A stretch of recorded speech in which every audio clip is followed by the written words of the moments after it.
Industrialisation में। Now coming to the next aspect of labour welfare कि the question which is arising here with कि what is the proper scope of labour welfare. Labour welfare का proper scope क्या है, और scope is also known as subject matters.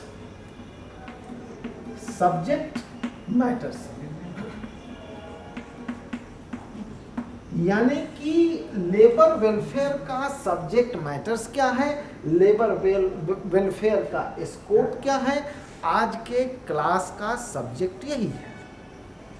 तो जैसा कि हमने आपको पहले बताया, लेबर वेलफेयर को डिफाइन करते समय मैंने एक definition royal commission on labour का दिया था कि labour welfare is necessarily elastic, differing from country to country, depending upon economic, socio-economic condition, levels of education of that country. इसका यह मतलब हुआ कि लेबर वेलफेयर का स्कोप हर कंट्री में एक समान नहीं हो सकता। लेबर वेलफेयर का कॉन्सेप्ट हर कंट्री में एक समान नहीं हो सकता, यह हर कंट्री में डिफरेंट होगा। जो लेबर वेलफेयर का स्कोप इंडिया में है वह स्कोप अमेरिका में नहीं होगा, जो अमेरिका में है वो ब्रिटेन में नहीं होगा, जो ब्रिटेन में है वो फ्रांस में नहीं होगा। चूंकि इस लेबर वेलफेयर के स्कोप को डिटरमिन करने वाले सिर्फ और सिर्फ 3 ही फैक्टर्स होते हैं, और ये 3 फैक्टर्स हैं एजुकेशन का लेवल, पहला एजुकेशन का लेवल, दूसरा सोशियो इकोनॉमिक डेवलपमेंट, और तीसरा एजुकेशनल डेवलपमेंट। तो पहला एजुकेशनल डेवलपमेंट, दूसरा सोशियो इकोनॉमिक डेवलपमेंट, और तीसरा सोशल कस्टम्स, जैसा कि आरसीएल ने कहा है। तो मैं ये बताना चाह रहा हूं कि scope of labour welfare is or cannot be, scope of labor welfare cannot be similar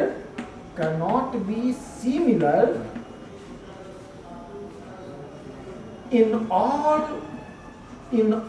countries of the world, cannot be similar in all countries of the world.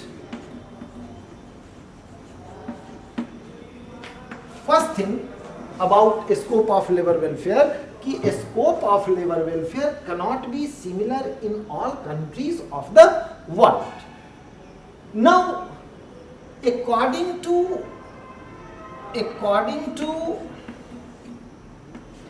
RCL, royal commission on labour, जिसके chairman थे जेच व्हिटले साहब, तो RCL ने कहा कि scope of labour welfare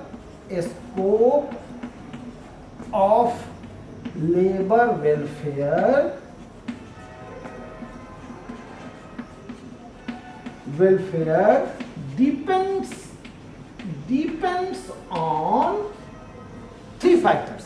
Scope of labor welfare depends on 3 factors. Number 1, social customs.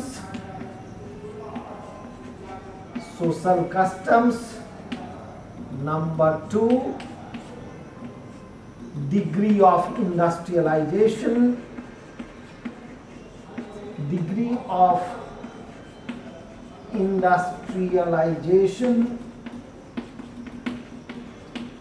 And number 3, socio-economic development.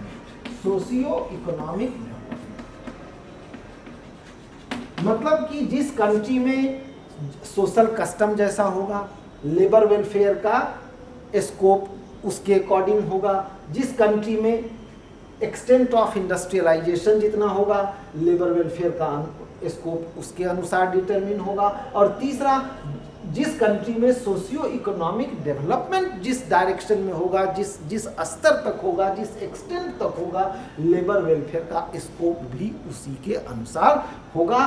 That is why we can safely say that कि scope of labour welfare cannot be similar in all countries of the world. This notion has been confirmed by Royal Commission on Labour.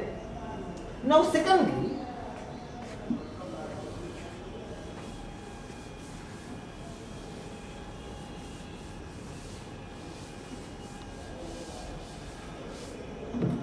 a scope of labor welfare also depends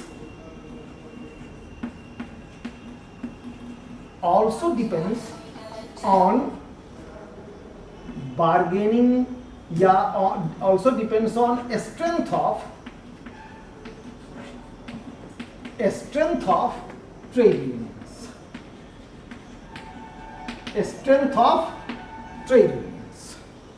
Means इसका क्या मतलब हुआ कि if trade unions are stronger, then a scope of labor welfare will be wide. दूसरी बात कि labour welfare का scope किस पर डिपेंड करता है? ट्रेड यूनियन के स्ट्रेंथ पर डिपेंड करता है। मतलब कि ट्रेड यूनियन अगर स्ट्रॉन्गर है तो लेबर वेलफेयर का स्कोप क्या होगा? वाइड होगा। और अगर ट्रेड यूनियन वीक है, if trade unions are in a weak position,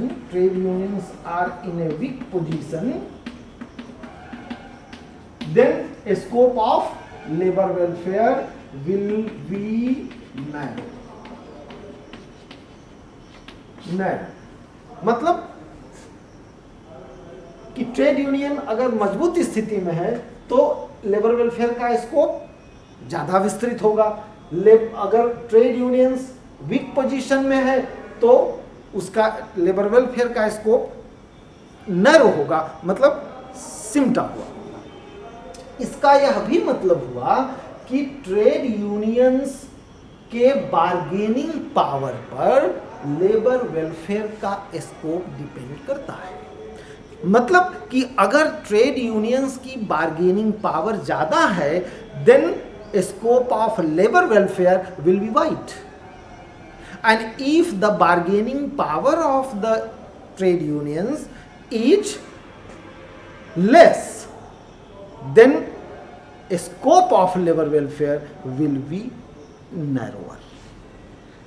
This is second point. Third point is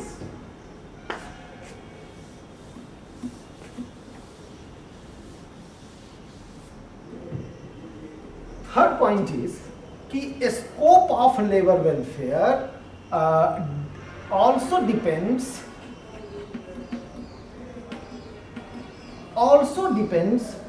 on the political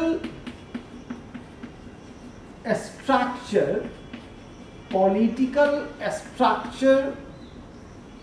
of the country,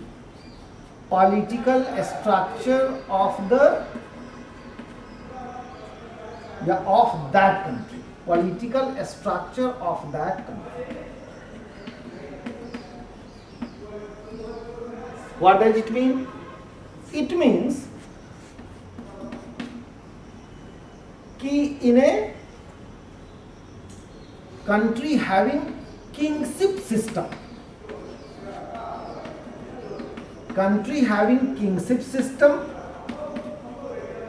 or in a military ruled country,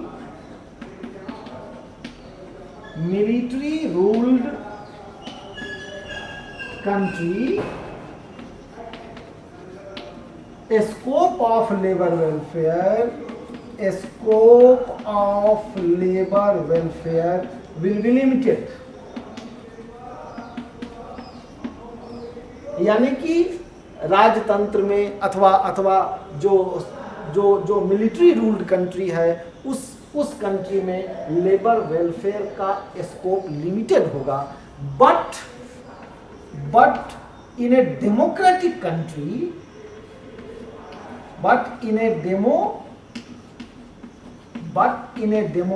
country or in a welfare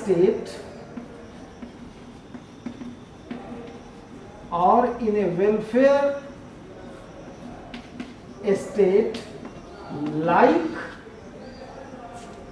India labor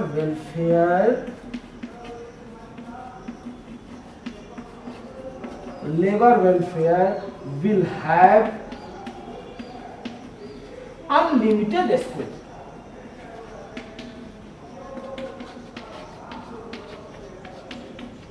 unlimited scope यानी कि democratic country में अथवा जो कल्याणकारी राज्य होता है जैसे भारत है उसमें लेबर वेलफेयर का स्कोप अनलिमिटेड होगा। अब देखिए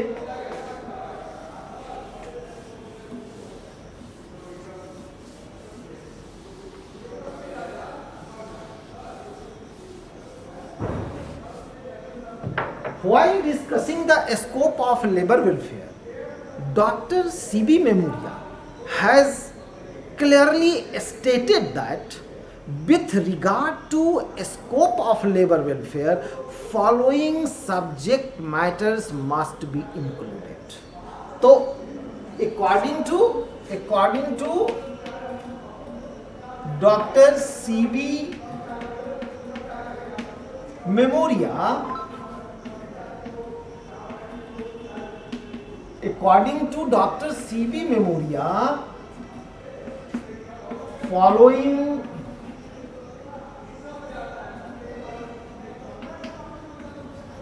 following subjects must be included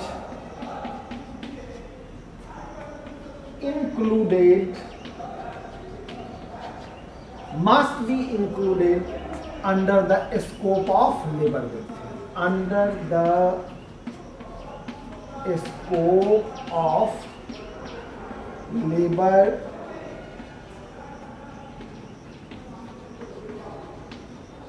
must be included under the labor welfare। अब ये सब्जेक्ट मैटर्स सबसे पहला है conditions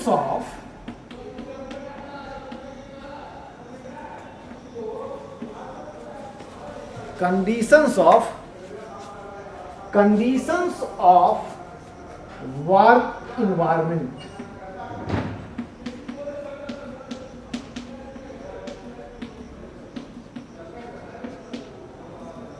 conditions of work environment पहली बात। दूसरी बात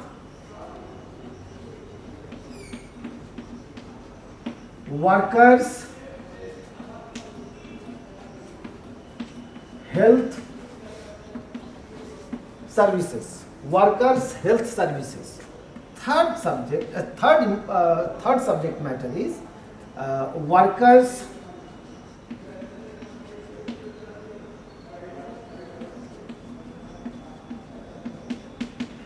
workers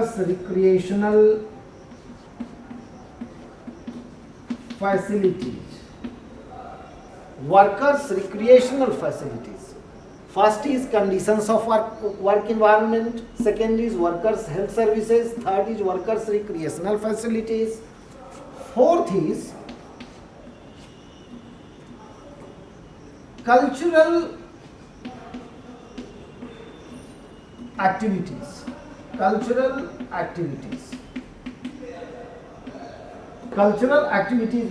like music, dance and drama।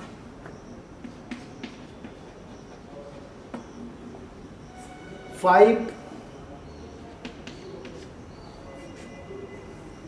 economic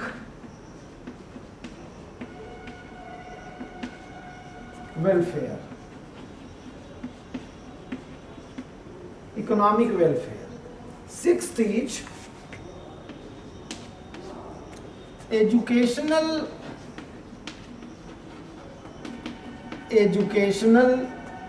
facilities,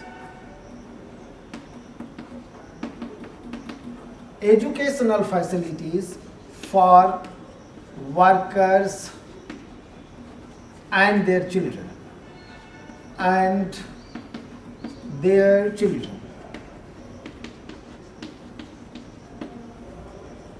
educational facilities for workers and their children. And last subject is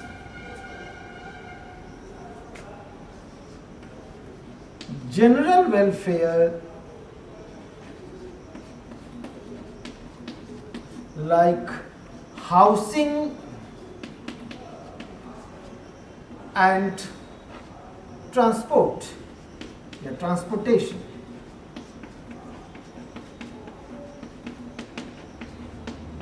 So Dr. C.V. Memoria clearly stated that though the field of labor welfare is very, very wide, but as far as a scope of labor welfare is concerned, following 7 subjects must be included under its scope. And these 7 subjects are: number 1, conditions of work environment, workers' health services, workers' recreational facilities, cultural activities like music, dance and drama, economic welfare, educational welfare for workers and their children, and general welfare like housing and transportation.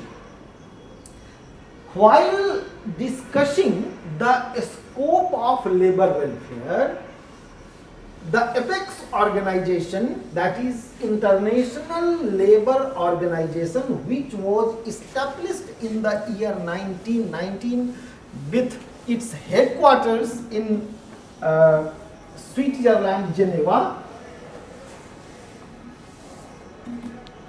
discussed that under the scope of labor welfare, at least 3 matters must be included. Under the scope of labor welfare, at least 3 matters must be included. And these 3 matters, according to ILO. First, facilities for food or meals in and around the organization.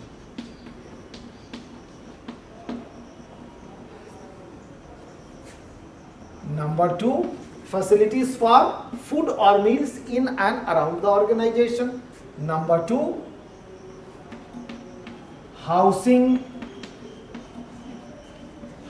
facilities and transport facilities.